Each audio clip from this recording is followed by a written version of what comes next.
Assalamualaikum warahmatullahi wabarakatuh. Nama saya Putri Wulandari Aisyah, Prodi Informatika. Saya akan menjelaskan tentang konsep dasar sistem komunikasi data. Konsep dasar garis besar sistem komunikasi, yaitu pertukaran data dalam bentuk 0 dan 1 antara dua piranti melalui media transmisi tertentu. Untuk keefektifannya tergantung pada 3 hal, yaitu ada pengiriman, akurasi, dan timelines. Berikut merupakan komponen komunikasi data. Di antaranya yaitu pesan adalah informasi yang akan dikirimkan ke penerima. Pengirim adalah piranti yang mampu mengirimkan data. Penerima perangkat yang digunakan untuk menerima pesan dari pengirim.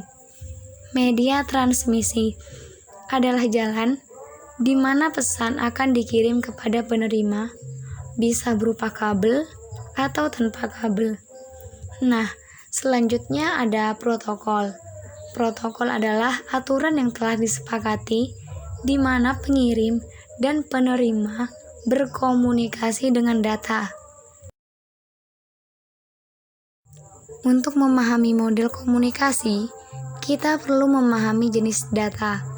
Jadi, apa itu jenis data? Jenis data adalah kumpulan fakta di mana kemudian dilakukan proses untuk menjadikan informasi. Contohnya, ada teks, angka, gambar, audio, dan video. Dan selanjutnya ada teknologi telekomunikasi. Teknologi telekomunikasi adalah teknologi yang berhubungan dengan komunikasi jarak jauh. Nah, di sini maksudnya seseorang dapat mengirim dan menerima informasi dari orang lain yang letaknya berjauhan. Dan untuk aplikasi yang melibatkan teknologi telekomunikasi diantaranya ATM, teleconference, workgroup computing. Selanjutnya ada modem. Modem merupakan singkatan dari modulator atau demodulator yang berfungsi untuk menularkan sinyal digital ke analog dan sebaliknya. Jadi, untuk bisa terhubung ke internet, modem melakukan pengubahan sinyal pada komputer. Adapun jenis-jenis modem, yaitu ada eksternal modem dan internal modem. Kalau eksternal modem itu adalah modem yang terpisah dari komputer. Nah, sedangkan internal modem adalah modem yang disatelitkan dalam komputer. Jenis aliran data adalah perangkat yang melakukan komunikasi antara satu dengan lainnya dengan cara mengirimkan atau menerima data. Aliran data antara dua perangkat dibedakan menjadi 3 jenis, yaitu 1. Simplex adalah salah satu komunikasi antara dua belah pihak di mana data dikirim secara satu arah. Contohnya CPU. CPU mengirimkan data untuk ditampilkan di monitor. 2. Half duplex adalah salah satu bentuk komunikasi data yang pengiriman datanya secara bergantian dengan waktu yang berbeda. Contohnya handy talkie, di mana pengguna tidak akan mendengar dan berbicara secara bersamaan dalam waktu yang sama. 3. Full duplex adalah bentuk komunikasi data yang dikirim secara bersamaan dalam satu waktu. Contohnya telepon atau handphone. Apa saja sih fungsi sistem komunikasi data? Fungsi sistem komunikasi data diantaranya yaitu saling pertukaran informasi pada orang yang tepat dan waktu yang tepat. Untuk memperoleh data dan informasi secara langsung ketika data dan informasi tersebut dibuat. Memungkinkan pertukaran informasi pada letak geografis yang berjauhan. Jaringan komunikasi data adalah kumpulan sirkuit komunikasi data yang dikelola sebagai suatu kesatuan yang terdiri dari node yang terhubung dengan alat.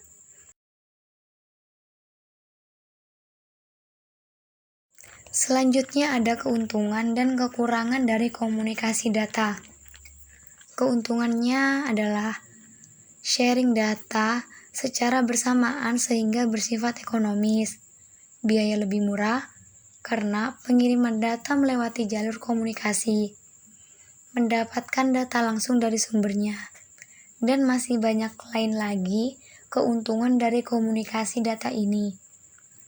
Terus kekurangannya adalah kecepatan data terbatas tergantung pada besar data yang dikirimkan, keterbatasan bandwidth, adanya delay propagasi untuk akses via satelit, dan lain-lain.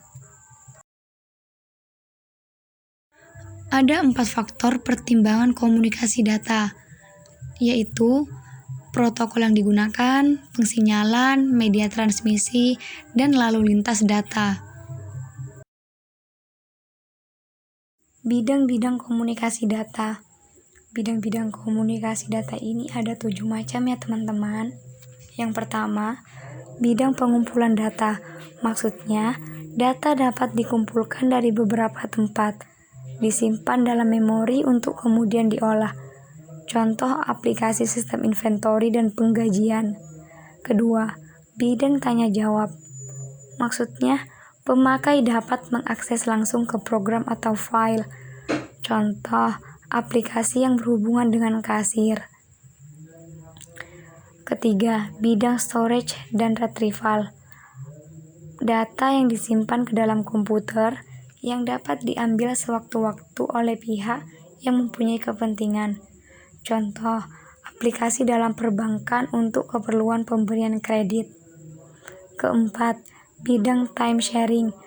Pemakai dapat mengerjakan programnya bersama-sama dengan cara bergantian.